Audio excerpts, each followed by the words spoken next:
വിടുവാർത്തയിലേക്ക് ഈ വിമാനങ്ങൾ വൈകുന്നത് പല വിമാനത്താവളങ്ങളിലും വലിയ പ്രതിസന്ധി സൃഷ്ടിക്കുന്നുണ്ട് എന്നാണ് കഴിഞ്ഞ ദിവസങ്ങളിലൊക്കെ വന്ന റിപ്പോർട്ടുകൾ ചൂണ്ടിക്കാട്ടുന്നത്. ഇപ്പോൾ ഹൈദരാബാദ് വിമാനത്താവളത്തിലാണ് യാത്രക്കാർ പ്രതിഷേധിക്കുന്നത്. ഹൈദരാബാദ് തിരുവനന്തപുരം ഇൻഡിഗോ വിമാനം ഉൾപ്പെടെ വൈകുകയാണ്. ഇന്നലെ വൈകുന്നേരം പുറപ്പെടേണ്ട വിമാനം ഇതുവരെ പുറപ്പെട്ടില്ലെന്നാണ് യാത്രക്കാർ പറയുന്നത്. ഭക്ഷണം പോലും ലഭിച്ചിട്ടില്ലെന്നും പരാതിയുണ്ട്. പൈലറ്റിന്റെ കുറവ് മൂലമാണ് സർവീസ് മുടങ്ങുന്നത്.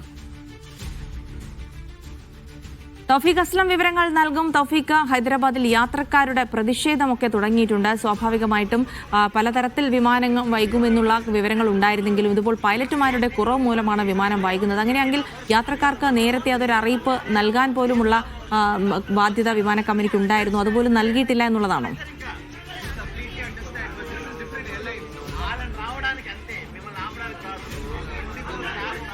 അജിൽസി, രാജ്യത്തെ ഏറ്റവും വലിയ ബഡ്ജറ്റ് എയർലൈൻ ആണ് ഇൻഡിഗോ എന്ന് പറയുന്നത്. ഇന്ത്യയിൽ ഏറ്റവും കൂടുതൽ ആഭ്യന്തര സർവീസുകൾ നടത്തുന്ന ഒരു വിമാന കമ്പനി കൂടിയാണ്. ആ വിമാന കമ്പനികളുടെ സർവീസുകളാണ് കഴിഞ്ഞ 2-3 ദിവസമായി പൂർണ്ണമായും താളം തെറ്റിയിരിക്കുന്നത്. പൈലറ്റുമാരുടെ ക്ഷാമം മൂലം ഉൾപ്പെടെയാണ് ഇത്തരമൊരു പ്രതിസന്ധി ഇപ്പോൾ ആ വിമാന കമ്പനിക്ക് വന്നിരിക്കുന്നത്.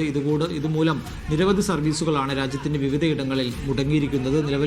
നിരവധി മലയാളികൾ ഉൾപ്പെടെ വിവിധ വിമാനത്താവളങ്ങളിൽ ഇപ്പോഴും കുടുങ്ങിക്കിടക്കുകയാണ്. ഇന്നലെ വൈകുന്നേരം ഹൈദരാബാദിൽ നിന്നും തിരുവനന്തപുരത്തേക്ക് പുറപ്പെടേണ്ട വിമാനം ഉൾപ്പെടെ ഇപ്പോഴും ഹൈദരാബാദിൽ തന്നെ ആ യാത്രക്കാർ ഇപ്പോഴും അവിടെ നിൽക്കുകയാണ്. വിമാനം എന്ന് പറന്നുയരും എന്നുള്ളൊരു വിവരം പോലും അവർക്ക് ലഭിക്കുന്നില്ല. ഓരോ മണിക്കൂർ ഇടവിട്ട് വിമാനത്താ അധികൃതരിൽ നിന്ന് മെസ്സേജുകൾ ലഭിക്കുന്നുണ്ട്, ഉടൻ പുറപ്പെടും എന്നെല്ലാം പറഞ്ഞു. പക്ഷേ അവർക്ക് പോകേണ്ട വിമാനമോ അതിന്റെ പൈലറ്റുമാരോ ഉൾപ്പെടെ ഇതുവരെയും എത്തിയിട്ടില്ലെന്നാണ് നിലവിൽ അവിടെ നിന്ന് ലഭിക്കുന്ന ആ വിവരം. അതിനിടയിൽ ഇൻഡിഗോയുടെ ഒരു സ്റ്റേറ്റ്മെന്റ് കൂടി ഇപ്പോൾ പുറത്തു വരുന്നുണ്ട്. അതിൽ പറയുന്നത് അടുത്ത വർഷം ഫെബ്രുവരി വരെ ഈ പ്രതിസന്ധി തുടരുമെന്നാണ് ഇൻഡിഗോ ഇപ്പോൾ DGCA അറിയിച്ചിരിക്കുന്നത്. കാരണം പൈലറ്റ് ക്ഷാമം വളരെയധികം ഇൻഡിഗോയെ ബാധിച്ചിട്ടുണ്ട്. അത് പുതിയ ടൈം ഷെഡ്യൂളുമായി ബന്ധപ്പെട്ടാണ്. കഴിഞ്ഞ മാസമായിരുന്നു കേന്ദ്ര സർക്കാർ പുതിയ ടൈം ഷെഡ്യൂൾ കൊണ്ടുവന്നത്. അത് ഈ പൈലറ്റുമാരുടെയും അതോടൊപ്പം തന്നെ ക്രൂവുകളുടെയും എല്ലാം വിശ്രമവുമായി ബന്ധപ്പെട്ടാണ്. അവർക്ക് കൂടുതൽ വിശ്രമം അനുവദിക്കുന്ന തരത്തിലേക്ക് അതിന്റെ സമയക്രമീകരണം മാറ്റിയിരുന്നു. അതാണ് ഇത്തരം ഒരു പ്രതിസന്ധിക്ക് കാരണമായത്. ഇതോടുകൂടി സമയം പാലിക്കുന്നതോടുകൂടി വിമാന സർവീസുകൾ നടത്താനായിട്ട് കമ്പനികൾക്ക് സാധിക്കുന്നില്ല എന്നാണ് അവർ പറയുന്ന ഒരു പ്രധാനപ്പെട്ട കാരണം. അതുകൊണ്ടാണ് ഇത്രയധികം സർവീസുകൾ മുടങ്ങുന്നത്. വരുന്ന 2-3 ദിവസം കൂടി വിമാനങ്ങൾ റദ്ദാക്കുമെന്ന് കൂടി ഇൻഡിഗോ DGCA രേഖാമൂലം അറിയിച്ചിട്ടുണ്ട്. അതോടൊപ്പം തന്നെ അടുത്ത മാസങ്ങളിൽ വിമാന സർവീസുകൾ വെട്ടിച്ചുരുക്കുകയും ചെയ്യും. കുറച്ച് സർവീസുകൾ മാത്രമായിരിക്കും ഇൻഡിഗോ ആഭ്യന്തര തലത്തിൽ നടത്തുക എന്നാണ് ഇപ്പോൾ ഇൻഡിഗോ ഔദ്യോഗികമായി തന്നെ അറിയിച്ചിരിക്കുന്നത്.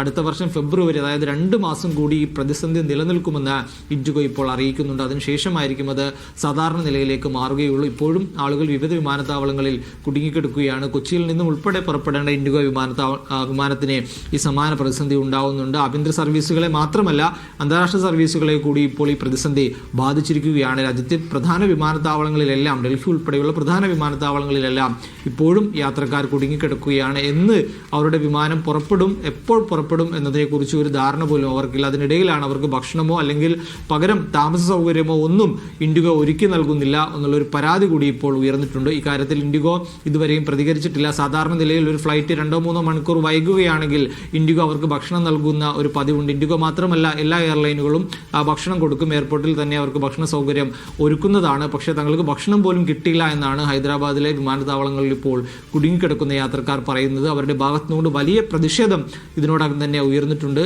കൂടുതൽ സുരക്ഷാ ഉദ്യോഗസ്ഥരെ ഉൾപ്പെടെ അവിടെ വിന്യസിക്കുകയും ചെയ്തിട്ടുണ്ട്.